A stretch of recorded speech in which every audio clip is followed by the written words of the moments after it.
আস্তাগফিরুল্লাহ পড়ার সময় সামান্য একটি ভুলের কারণে আমাদের অধিকাংশ মানুষের দোয়া কবুল হচ্ছে না, অধিকাংশ মানুষের মনের আশাগুলো পূরণ হচ্ছে না সামান্য একটি ভুলের কারণে। আস্তাগফিরুল্লাহ এটা এমন একটা দোয়া যে ব্যক্তি সবসময় আস্তাগফিরুল্লাহ পড়ে আল্লাহ তাআলা তার মুস্তাজাবুদ দাওয়া বানিয়ে দেয়। মুস্তাজাবুদ দাওয়া নিজে নেন, আপনি দোয়া করছেন, এখন আপনি মসজিদ থেকে বের হয়ে গেছেন, দেখছেন দোয়া কবুল হয়ে গেছে, ওইটা হচ্ছে মুস্তাজাবুদ দাওয়া। যে ব্যক্তি সবসময় উঠতে বসতে চলতে ফিরতে আস্তাগফিরুল্লাহ পড়ে, ইস্তেগফার পড়ে, আল্লাহ তাআলা তার মুস্তাজাবুদ দাওয়া বানিয়ে দেয়। কিন্তু আমাদের অধিকাংশ মানুষের সামান্য একটি ভুলের কারণে, আস্তাগফিরুল্লাহ পড়ার সময় একটি ভুলের কারণেই আমাদের আস্তাগফিরুল্লাহ কবুল হচ্ছে না, মনের আশাগুলোও কবুল হচ্ছে না, আল্লাহ তাআলার কাছে দোয়াটাও কবুল হচ্ছে না।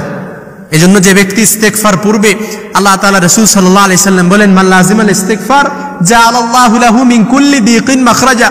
অর্থাৎ যে ব্যক্তি সব সময় উঠতে বসতে চলতে ফিরতে সব সময় ইস্তেগফার পড়বে, আল্লাহ তাআলা তাকে সব ধরনের বিপদ আপদ থেকে আল্লাহ তাআলা তার হেফাজত করবে। আপনার উপর যত গজব পতিত হওয়া থেকে, আপনার উপর যদি কোনো গজব পতিত হওয়া থেকে আল্লাহ তাআলা আপনারে প্রোটেক্ট করবেন, হেফাজত করবেন।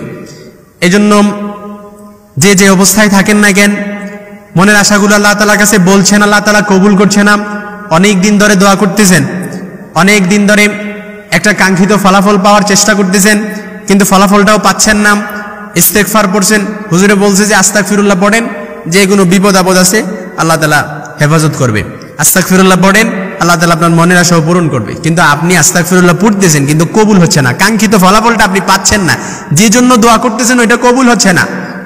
এই জন্য আজকে বলবো আস্তাগফিরুল্লাহ পড়ার সময় এই ভুলটি করবেন না। আমরা যে আস্তাগফিরুল্লাহ আমরা পড়ি কি আস্তাগফিরুল্লাহ, যারা বাঙালি আছেন, যারা আরবি জানি না আমরা, তারা হয়তো এই ভুলটা বেশি করি আরবি না জানার কারণে। এখন আজকে বুঝেন, আস্তাগফিরুল্লাহ আমরা পড়ি, আস্তাগফিরুল্লাহ অর্থাৎ আস্তাগ, এখানে হচ্ছে গইন, এই গইনের জায়গায় আমরা কি অনেকে বলি আস্তাগফিরুল্লাহ, আস্তাগফিরুল্লাহ, আস্তাগফিরুল্লাহ। এই জন্য শত শতবার পড়তেছেন, দোয়াটা কবুল হচ্ছে না। কিন্তু এমনও অনেক আবেদ বান্দা আছে, ইতিহাস সাক্ষী, আমি সেদিকে যাচ্ছি না, এমনও অনেক আবেদ বান্দা আছে শত শতবার দৈনিক ইস্তেগফার পড়ে আল্লাহ তাআলার মাহবুব আবেদ বান্দা হয়ে গিয়েছেন, আল্লাহ তাআলার পেয়ারা বান্দা হয়েছেন, এমনও অনেক ইতিহাস আছে। এজন্য আস্তাগফিরুল্লাহ আজকে থেকে বলবেন আস্তাগফিরুল্লাহ, আস্তাগফিরুল্লাহ। কিন্তু আমরা যেন ভুলেও না বলি আস্তাগফিরুল্লাহ, এটা যেন না বলি। যে ব্যক্তি ইস্তেগফার পড়বে, উঠতে বসতে চলতে ফিরতে সবসময় ইস্তেগফার পড়বে, ওয়ারযুকুহু লা ইয়াহতাসিব, আল্লাহ তাআলা তাকে এমনভাবে রিজিকের ব্যবস্থা করবে, এমনভাবে আল্লাহ তাআলা তাকে বরকত দিবে, সে কল্পনা করতে পারবে না, এমনভাবে আল্লাহ তাআলা তাকে টাকার ব্যবস্থা করে দিবে। সুবহানাল্লাহ ওয়া বিহামদি। এজন্য ইস্তেগফার পড়েন। আল্লাহর হাবিব সাল্লাল্লাহু আলাইহি সাল্লামের কোনো গুনাহ ছিল না, কিন্তু আল্লাহর হাবিব সাল্লাল্লাহু আলাইহি সাল্লাম দৈনিক 70 বারের বেশি ইস্তেগফার পড়তেন। অন্য বর্ণনা এসেছে আল্লাহর হাবিব সাল্লাল্লাহু আলাইহি সাল্লাম দৈনিক 100 বারের বেশি ইস্তেগফার পড়তেন। আপনার আমার এমন কেউ বলতে পারবেন যে হুজুর আপনার জীবনে গুনাহ নাই? বলতে পারবেন? গুনাহ নাই এমন কেউ নাই, গুনাহ আছে আমাদের সকলের, গুনাহ ছাড়া এমন কেউ নাই। এজন্য গুনাহ যদি আমরা আল্লাহ তাআলার কাছে আমাদের গুনাহগুলো বলতে পারি, আমাদের গুনাহগুলো আল্লাহ তাআলার কাছে মাফ করাতে চাই, তাহলে তাওবাতুন নাসুহা আমাদের করতে হবে। আর সর্বোত্তম তাওবাতুন নাসুহার দোয়া হচ্ছে ইস্তেগফার।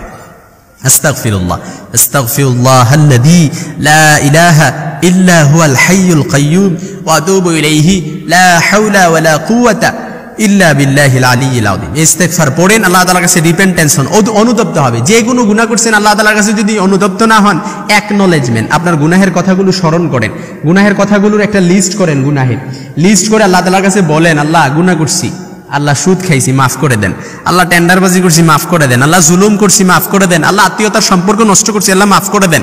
এভাবে ইস্তেগফার পড়েন। আর ইস্তেগফার পড়ে যদি আল্লাহ তাআলার কাছে মাফ না নিয়ে আপনি যদি কবরে যান, আর আল্লাহ না করুক চ্যাং গলা দিয়ে আল্লাহ তাআলা আপনাকে হতে পারে জাহান্নামের মধ্যে নিক্ষেপ করতে পারে, নাউযুবিল্লাহ। কারণ একজন বদকার যখন মারা যায়, মুনকার নাকির যখন তার সামনে আসবে, সে মুনকার নাকিরের চোখগুলো দেখবেন নীল বর্ণের হয়ে যাবে, এবং মুনকার নাকিরের দাঁতগুলো দেখবে এক একটা গরুর শিংয়ের মতো দাঁতগুলো থাকবে, নাউযুবিল্লাহি মিন যালিক। ওই মুনকার নাকিরের শ্বাসের সাথে সে আগুনের অগ্নিশিখা বের হয়ে যাবে। সে যখন বদকারকে প্রশ্ন করবে, বদকার যখন একটা প্রশ্নের উত্তর দিবে না, ফায়ুত্রাকা বিমাতারিকা মিন হাদিদ, লোহার হাতুড়ি দিয়ে পিটিয়ে ওর মাসেলগুলো থেতলে ফেলা হবে। ওয়া ইউকালু লিল আরদি ইলতাইমি, কবরের দুই পাশের মাটিকে বলা হবে চাপ দে, এমন ভাবে চাপ দিবে ফাতাখতালিফু আদলাউকু, তার ডান পাশের পাজরের হাড় বাম পাশে ঢুকে যাবে। হাত্তা সাআ, এখানেই শেষ নয়, কিয়ামত পর্যন্ত এই মারামারি চলবে।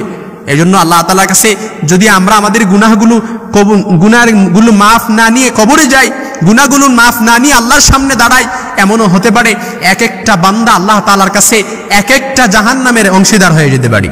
আল্লাহ তাআলা আমাদের জন্য জাহান্নামে নিক্ষেপ করাবেন। এই জন্য আস্তাগফিরুল্লাহ আজকে থেকে পড়ার সময়, ইস্তেগফার পড়ার সময় আমরা যেন এই বিষয়টা খেয়াল করি।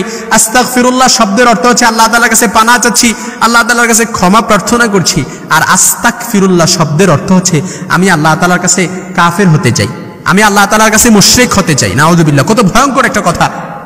এজন্য আমরা প্রিয় ভাই আমার সবসময় আস্তাগফিরুল্লাহ আস্তাগফিরুল্লাহ একেবারে আল্লাহ তাআলার কাছে ধ্যান মগ্ন হয়ে, একেবারে অ্যাকনলেজমেন্ট, রিপেন্টেন্স, একেবারে জীর্ণ শীর্ণভাবে আল্লাহ তাআলার কাছে বলবেন। আল্লাহ তাআলা আমাদের দোয়াগুলো কবুল করুক।